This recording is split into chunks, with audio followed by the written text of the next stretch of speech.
The scariest thing about Lionel Messi isn't that he can still score at 39. It's swept in, and of course it's Lionel Messi! It's that everyone knows he's going to score, and nobody can stop it. This guy, at 39 years old, is still the best player in the tournament. Against Egypt, Argentina were dead. 2 goals down. Messi had missed a penalty. The defending champions were minutes away from elimination, and his final World Cup looked over. Then, just like he's done for nearly 20 years, Messi took control of the biggest moments. Even after Messi missed the PK, him coming back to be able to fight and help the team win in the end, that was unbelievable. 11 minutes later, Argentina had completed one of the greatest comebacks in World Cup history. I think you don't underestimate what Lionel Messi and Argentina can do, because they should not have won the match against Egypt. And that's exactly why the 2026 FIFA World Cup has a terrifying Lionel Messi problem. Here's the thing people get wrong about this Argentina team. They're not the best side in this tournament for 90 minutes straight. They don't control possession like Spain. They don't carve teams open like France. Watch them for an hour and you'll see a team that misplaces passes, gets out-muscled in midfield, and looks honestly a bit old in spots. Argentina haven't been good. They were not good against Cape Verde. There were times in the group stage, despite not playing anybody good, where they were not good either. And this is a massive warning sign for them. What they have instead is something you can't coach into a squad overnight. Nobody in that dressing room believes the game is over, as long as Messi's still on the pitch. And Messi didn't have a good game, missed a penalty earlier on, was not really in the game. They marked him well. He found a way, like he very, very often does, an assist and then a lovely goal to put his team back level. And then late on, when maybe Egypt were a bit naive and should have gone into extra time and played for extra time, Argentina won it. There's only one team in the world that can do something like that, and it's them with him. Doesn't matter what the scoreboard says. That belief is the whole identity of this team, and Egypt became the ultimate test of it. Egypt didn't try to play with Argentina. They set up in a block, stayed disciplined, and waited for the counter, using Hassan and Salah to hurt teams in transition.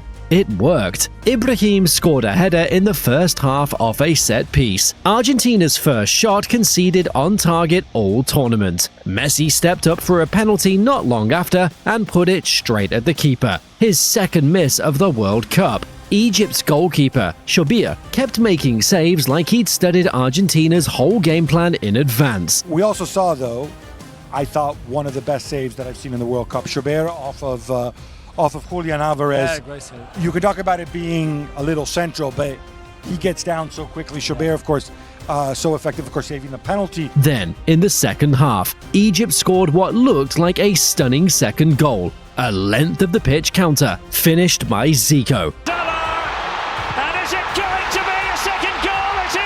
VAR chalked it off for a foul way back in the build-up. After review, careless tripping committed by number 19 of Egypt in the offensive phase. Final decision is goal cancel, free kick. Most teams would have sulked. Egypt didn't. Minutes later, they ran almost the identical move. Hassan and Salah combining again, and Zico finished it for real. Hassan, ball play! This time Zekiel! 2-0. And this time nobody could take it away. Now there was one big talking point here. The referee disallowed a goal that would have made it 2-0 to Egypt, and then all of a sudden the heart sort of sank a little bit and you thought, this is it. Argentina, that's the inspiration they need.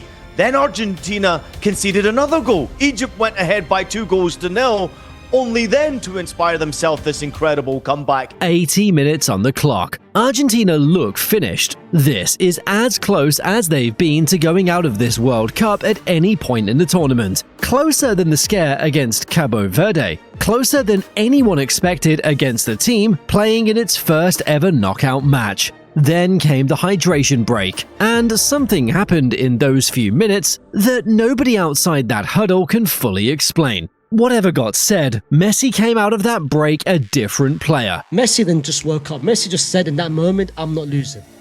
Messi in that moment said, I'm not going out.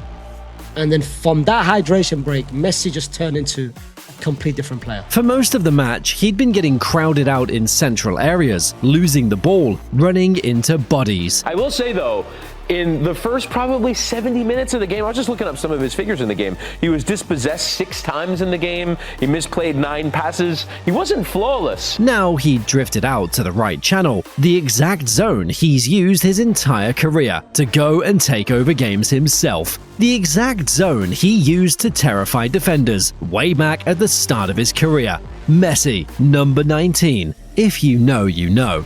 And the first thing he does isn't a goal. It's a cross. Romero gets on the end of it for a header that beats 2 defenders standing at arm's length. Messi was in position, free header, and that is exactly what Argentina needed. And suddenly it's 2-1.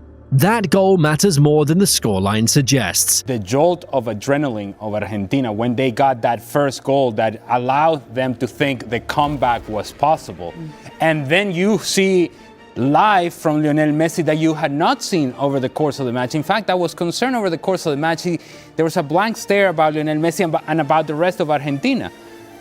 They get that goal and it's like everything turned up. Up to that point, Egypt had been playing with total confidence, chasing a second famous result of the tournament for African football. The second Argentina pulled one back, something flipped. This game was ridiculous. Egypt obviously had a 2-0 advantage in this game, and just as you said right there, I was expecting this to be the headline. Argentina out, Messi retires, never to be seen again in an Argentinian jersey, and an embarrassment of a performance, and then all of a sudden, just as we're all counting the world champions out, they find a way to get back involved in the game. You could see it in how Egypt's back line started sitting deeper, how their passes got safer, how their body language changed in real time. Fear doesn't leave a game, it just changes sides. 4 minutes later, Messi finishes the job himself. And can they line something up here, Argentina? Oh, it's gone in! It's 2-2! A loose ball drops into the box with a defender closing in fast. Studs up,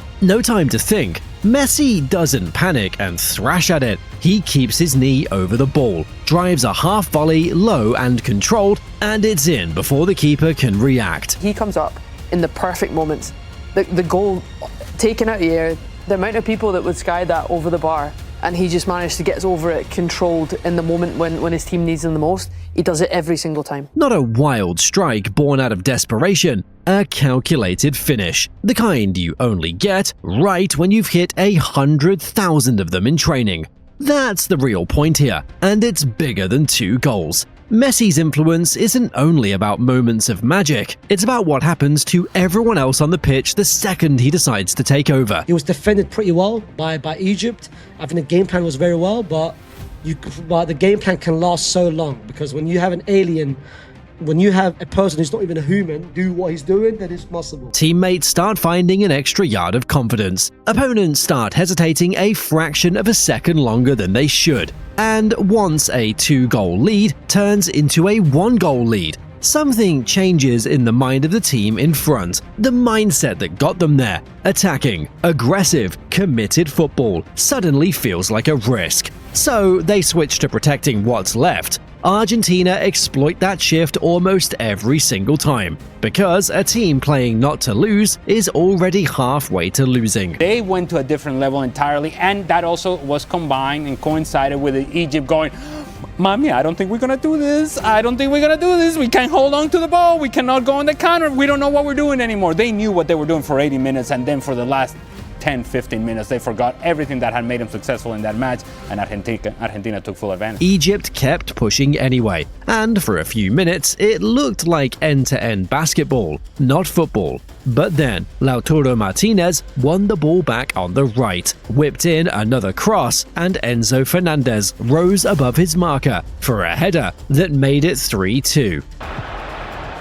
Sending it over! Enzo Fernandez! Worth noting, that goal wasn't Messi. It was a cross from Martinez, a header from Fernandez. Messi's fingerprints were all over the spaces that made it possible. The exhaustion he'd caused, the fear he'd planted, but he didn't touch that final ball. Even the goals he doesn't score are goals he built. There's been plenty of noise since about the officiating, the disallowed Egyptian goal, a shove on Salah in the box before Argentina's winner that never got reviewed. Fair questions, and Egypt have every right to feel sore about it. The annoyance about it is that VAR didn't even check it. That VAR didn't even go for the monitor. The referee didn't even go for the monitor. I'm not here to build on this whole narrative about rigged in Argentina, this and that. I'm here, bro, like, this is for me, this is just childish, this is just Twitter thing. I'm just here to discuss the game as it is, but I just feel like the lack of consistency. If you're gonna go check the monitor on one thing, then you might as well check it for the other thing as well. But focusing there misses the actual story. Egypt were 15 minutes from the biggest win in their football history, and they lost it not to a decision, but to 11 minutes of one man, deciding the outcome wasn't going to go that way. And here's what should worry the rest of this World Cup. This wasn't a one-off. This is now a pattern. Zoom out from that one match and the shape of this whole tournament starts to look identical every time. Argentina fall behind, or they get stuck level, and nothing much happens for long stretches. Messi waits, the clock ticks down, the pressure builds on both sides, and then, somewhere in the last 20 minutes, he decides how the game ends. Cabo Verde saw it, Egypt saw it. At some point, every team left in this competition is going to see it too. Look at the numbers and they genuinely don't add up for a player his age. 8 goals in the tournament, goals in 6 straight knockout matches, a run nobody else in World Cup history has managed. Somewhere in that Egypt game, he also broke Maradona's Argentina assist record, and it barely made headlines because it happened in the middle of a comeback. He should have 10 goals at this World Cup. He has 8 goals, guys. He's broken the World Cup assist record all time. He may have to see Colombia, Norway, or England, and either France, Morocco, or Spain is what I think is happening on the other side. If Messi pulls this off, he's going to have over double-digit goals. At 39, none of this is supposed to be happening. Football doesn't usually let you keep your legs and your instincts this long. That's the difference you see between him and Ronaldo. Like, yes. Ronaldo, when his physical abilities lessened, he just wasn't the same player. Whereas with Messi, the mind, the technique, the skills, all that is still there and he's still great.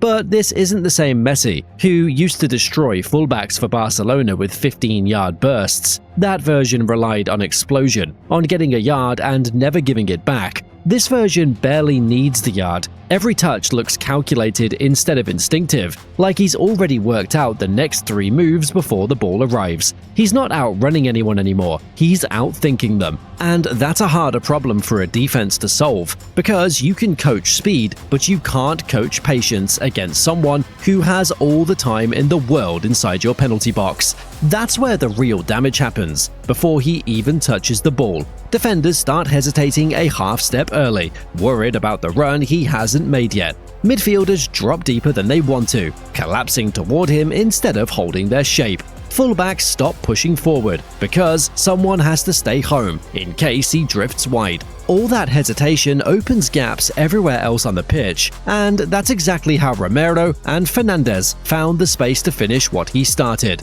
The deeper issue for Argentina's opponents is belief. It's not only that Messi keeps producing these moments, it's that his own teammates now expect it as a matter of course, and so do the players trying to stop him. Argentina believing the impossible is possible because of him. And I think on the flip side, there's an element of Egypt, bouncing around in their head, oh my God, we're going to eliminate Messi. Tiger Woods effect. Yes, the Tiger Wood, not just scoreboard watching. And that expectation changes how both sides play the closing stages of a match, long before anything actually happens. Switzerland is next, July 11th, and they already know the script. Late goal, right-hand channel, Messi deciding it. Knowing it hasn't stopped anyone yet. As long as Messi's still out there, no lead is safe, and no team fully believes the game is over until the whistle goes. If you want more breakdowns like this, subscribe and drop a comment. Is there anyone left in this tournament who can actually stop him?